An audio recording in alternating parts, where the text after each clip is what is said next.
The discovery of the Nag Hammadi library in 1945 was a true archaeological treasure. Imagine finding a chest full of ancient manuscripts that redefine the history of Christianity.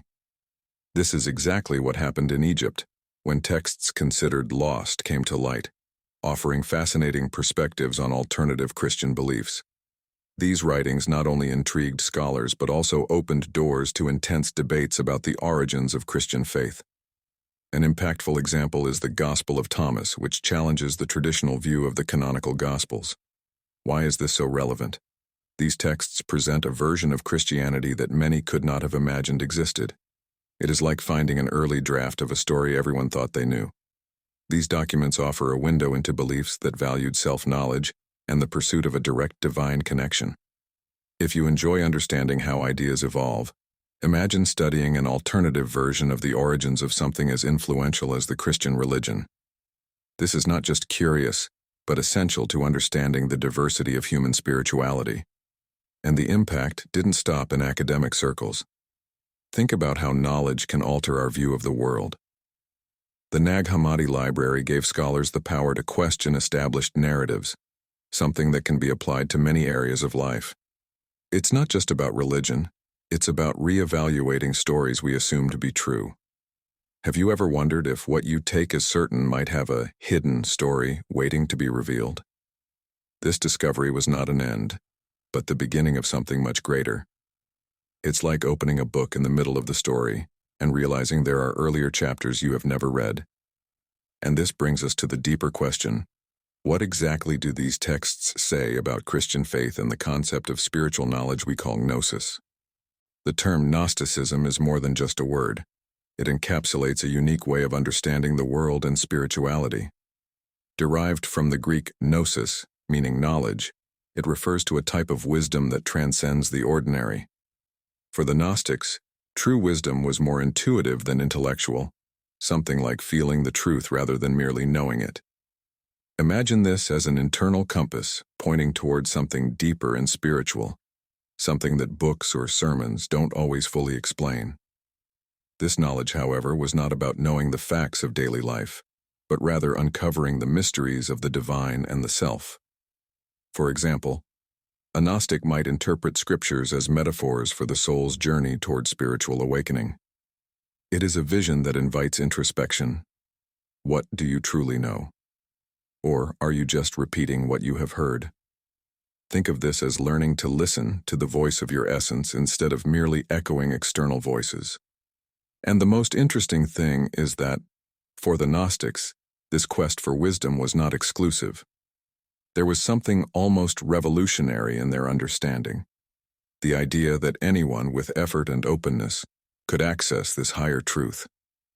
This makes us reflect on the barriers we create to knowledge, sometimes limited by social or religious conventions. Have you ever wondered if there is something available to you but you cannot access it because you're looking in the wrong direction? Exploring the concept of gnosis reveals that it is not so distant from our reality. After all, who has not felt that there is something beyond what we see or hear? This notion of higher knowledge connects us directly to the next point: how the Gnostics expanded this vision to create a cosmic narrative so rich that it continues to intrigue us today. The Gnostics were not satisfied with simple explanations about the universe or divinity. For them, reality was like a cosmic puzzle composed of multiple layers and dimensions. They imagined the divine realm inhabited by eons, entities that reflected aspects of the absolute. Now think about this. While many saw the universe as the work of a single God, the Gnostics believed that the material world was created by an inferior, imperfect deity. This radical concept rewrites the entire traditional narrative of creation. The idea that the physical world is a prison, a flawed shadow of the true spiritual reality, makes you reflect on how we perceive the everyday. For the Gnostics, matter was the result of a mistake, something to be transcended. It's as if we're living in a distorted movie, and the goal is to awaken to the truth beyond the screen. Have you ever felt that the material world isn't all there is? This unease is exactly what the Gnostics sought to explore. Another fascinating point was their reinterpretation of biblical stories. For instance, the God who created Adam and Eve, according to the Gnostics, was not the true God, but a demiurge, an errant divine figure often depicted as arrogant and jealous. This transforms the role of the serpent in Eden, from villain to messenger of wisdom. This inversion challenges us to look beyond conventional narratives and question who is really in control. But this complex vision was not just theoretical, it had practical implications. For the Gnostics, understanding these mysteries meant breaking free from material chains and achieving spiritual wholeness. And this leads to an intriguing question. How did these beliefs translate into practices and texts that pushed the boundaries of faith at the time? In the early centuries after the death of Jesus, Christianity was a true patchwork of beliefs and interpretations. There was no single church, as we often imagine. On the contrary, various Christian communities competed to define what it meant to follow Christ's teachings. In this scenario, the Gnostics were just one of many voices, offering a radically different vision from what would become orthodoxy. It's like watching a debate where each side presents its version of the same story. What is fascinating is how these differences were reflected in the texts produced. While proto-Orthodox Christianity consolidated a canon, the Gnostics and other groups continued to write and reinterpret narratives. Imagine the impact of opening a gospel and finding descriptions that contradict everything you've learned. For the Gnostics, this was not a problem but an opportunity to explore new dimensions of faith. And it makes us think, how often do we limit our understanding out of fear of challenging the established? This environment of diversity was not only theological, but also social. Some groups, like the Valentinians, integrated more easily into Christian society of the time, while others, like the Scythians, were seen as more radical. This shows that Christianity was, above all, a dynamic and flexible movement. Today, we can apply this lesson. When faced with differing opinions, do we close ourselves off or explore different points of view? And then arises the big question: how did these disputes shape the Christianity we know today?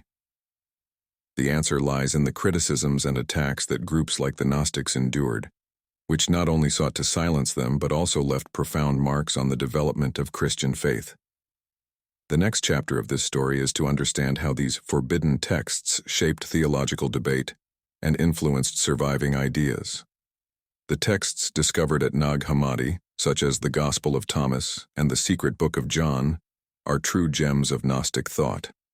They offer a unique vision of divinity and humanity, challenging traditional concepts. Imagine opening an ancient book and reading that the creator God of the material world is an imperfect figure, and that there is a much higher spiritual reality beyond matter. These texts not only expanded academic knowledge but also opened doors to new debates about what is sacred. The impact of these works transcends the religious sphere. They teach us to question narratives and seek hidden truths. For instance, one of the central Gnostic concepts is that true wisdom lies within us, not in external institutions.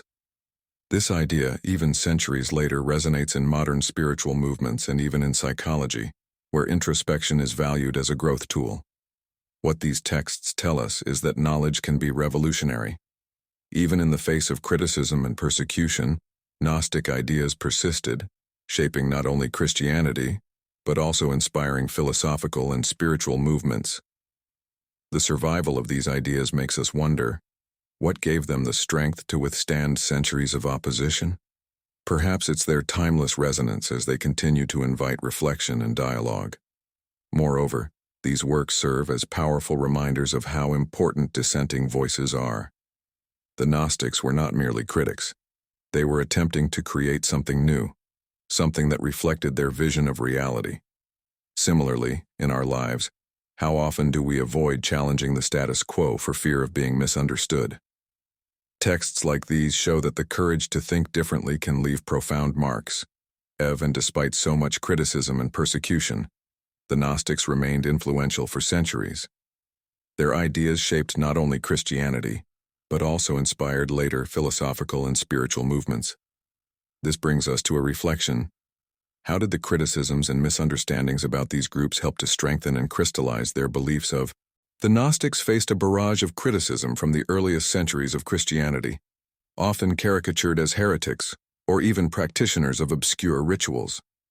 Proto-Orthodox authors, such as Irenaeus, portrayed the Gnostics as dangerous, describing their beliefs with grotesque distortions. Imagine being accused of something as extreme as ritual cannibalism just to delegitimize your views. This was not merely a theological attack, but a social strategy to undermine their credibility and isolate their followers. This type of criticism reveals more about the attackers than about those who were attacked. The fear of dissenting ideas led to a narrative construction that reinforced the emerging orthodoxy. And how often do we see this in history? Thinkers, artists, and leaders who challenged the norms were often demonized, only to be recognized later as visionaries. It's as if there is a continuous cycle of resistance to the new until it becomes part of the social fabric. Interestingly, some aspects of the criticisms had partial foundations. For example, Irenaeus reported various Gnostic practices and beliefs that, with the discovery of texts like those from Nag Hammadi, proved to be partially accurate. This makes us think, to what extent are we willing to listen to the other side before forming a judgment? Perhaps this is where the true challenge lies, to understand before condemning. For the Gnostics, these criticisms were opportunities to reaffirm their vision, making it more resilient. The irony is that, despite so much opposition, Gnostic ideas continued to influence theology, philosophy, and even art. Like seeds planted in arid soil, they germinated in unexpected ways. And this leaves us with an intriguing question. What made these ideas so resilient and capable of surviving over the centuries, even while being constantly attacked? Even after centuries of opposition and near forgetfulness, Gnosticism never completely disappeared. Its ideas continued to resonate in movements such as Catharism in the Middle Ages, and in modern spiritual currents that value self-knowledge. Think about it. A doctrine that seemed condemned to ostracism resurfaced as a silent but persistent force, influencing everything from literature to contemporary philosophy. It is as if Gnosticism were a seed that, even buried, germinated in different epochs. This rebirth is not just academic. Today, people from various backgrounds find in Gnostic texts a path to rethink spirituality and existence itself. Forums, YouTube channels, and popular books revisit themes such as the search for the inner divine and criticism of traditional structures. It is not difficult to understand the appeal. In an increasingly materialistic world, the idea that something deeper and truer exists within us is incredibly attractive. Who hasn't felt this unease when facing? But this rediscovery is not limited to alternative circles. Universities and serious researchers now recognize Gnosticism as an essential chapter in the history of religious thought. This does not mean, of course, that all its ideas are accepted without criticism. What is interesting here is the dialogue that these texts provoke, challenging both orthodoxy and the dogmas of modernity. It is as if the Gnostics were still asking, "Are you sure you know what is real?" The most curious thing is that even today, Gnosticism continues to provoke controversies. Its ideas touch on concepts that many prefer not to question, such as the nature of God or the validity of religious institutions. And this makes us reflect. Could this revival be a response to the current world, where so many people seek meaning amid chaos? Or will there always be room for visions that invite us to look beyond the obvious? Did you know that everything you believe about the beginnings of Christianity might be wrong? It seems like a bold statement, but that is exactly what the Gnostic texts, discovered by chance in Egypt in 1945, reveal. Imagine a parallel story, full of mysteries and secrets, challenging everything we've been taught about religion and spirituality. Yes, there is more behind what we've been told. And the best part. Why were some texts considered dangerous enough to be buried and forgotten? And what if they contained the key to understanding the true purpose of life? These documents, known as the Nag Hammadi texts, show us a spirituality that values self-knowledge above all else. They invite you to question and perhaps even transform, the way you see the world, and you know what is most intriguing? These forbidden ideas are still alive today, influencing everything from modern spiritual movements to philosophical theories. So if you're tired of ready-made answers and want to explore something deeper, something truer, now is the time. Open your mind, because what you're about to discover might forever change the way you view. You ready to embark on this journey? Leave your doubts and preconceptions aside and come discover what Gnosticism has to teach. A knowledge that is not just ancient, but also in. Now that you have traveled the intriguing paths of Gnosticism and explored its revolutionary ideas, the real question is, what will you do with this knowledge? Are you ready to question what once seemed unchangeable? Perhaps Gnosticism has sparked something within you, that curiosity to look beyond traditional narratives and seek answers that truly resonate with your in. So, will you continue to accept everything you are told, or will you start exploring new perspectives? Think about it. What if you began to forge your own path to knowledge as the Gnostics suggest? Perhaps it is time to revisit those doubts you set aside out of convenience or fear. After all, isn't it in moments of questioning that we find our gree? If these ideas challenged you, it's because you're on the right path. But don't stop here. Subscribe to the channel and activate notifications to continue this journey of discovery. Leave a comment sharing what caught your attention the most or even questioning something. After all, learning is a dialogue, not a monologue. And of course, share this content with friends who also. Gnosticism teaches us that knowledge is the first step toward freedom. And you? Are you ready to take that step? Let's explore the hidden truths together and unravel the mysteries that have been waiting so